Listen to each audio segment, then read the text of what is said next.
5 മാസത്തിനിടെ കേരളത്തിൽ പേവിഷബാധയേറ്റ് മരിച്ചത് 28 പേരാണ്.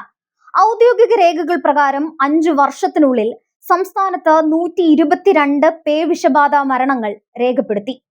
ആശങ്കാജനകമായ ഈ സാഹചര്യത്തിൽ ഷെൽട്ടർ സൗകര്യങ്ങൾ വികസിപ്പിക്കുകയും ആനിമൽ ബർത്ത് കൺട്രോൾ പരിപാടികൾ ശക്തിപ്പെടുത്തുകയും ഇരകൾക്കുള്ള നഷ്ടപരിഹാരം വേഗത്തിലാക്കാനും സംസ്ഥാന സർക്കാർ ശ്രമങ്ങൾ ശക്തമാക്കുകയാണ്.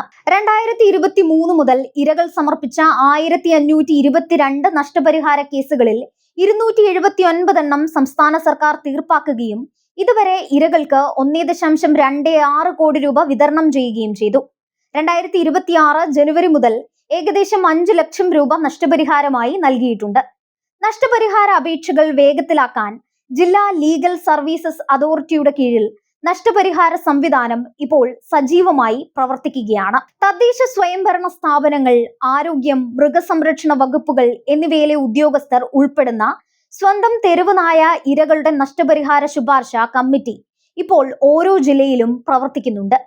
NGO-കളെയും മൃഗക്ഷേമ സംഘടനകളെയും ഷെൽട്ടർ പ്രവർത്തനങ്ങളിൽ പങ്കെടുക്കാൻ പ്രോത്സാഹിപ്പിക്കുന്നതിനുള്ള ഒരു നയചട്ടക്കൂട് സർക്കാർ ഇപ്പോൾ തയ്യാറാക്കുകയാണ്. പല ഏജൻസികളും ഇത്തരത്തിലുള്ള ഷെൽട്ടറുകളിൽ നിക്ഷേപം നടത്താൻ തയ്യാറാണെന്നും എന്നാൽ നായ്ക്കളുടെ പ്രവേശന ശേഷിയും പ്രതിമാസ പരിപാലന പിന്തുണയും സംബന്ധിച്ച് ദീർഘകാല സർക്കാർ ഉറപ്പ് തേടുന്നുണ്ടെന്നും ഉദ്യോഗസ്ഥർ വ്യക്തമാക്കിയിട്ടുണ്ട്.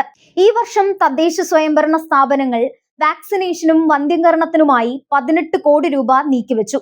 വന്ധ്യംകരണം നടത്താൻ കഴിയാത്ത തദ്ദേശ സ്വയംഭരണ സ്ഥാപനങ്ങൾക്ക് വാക്സിനേഷൻ ഡ്രൈവുകൾ നടത്താൻ കർശന നിർദ്ദേശങ്ങൾ നൽകുകയും ചെയ്തിട്ടുണ്ട്. ഇത് മാത്രമല്ല, വളർന്നു വരുന്ന തെരുവുനായ ഭീഷണി പരിഹരിക്കുന്നതിനായി ഒരു സമഗ്ര നയം പുതിയ സർക്കാർ പരിശോധിച്ചു വരികയാണ്.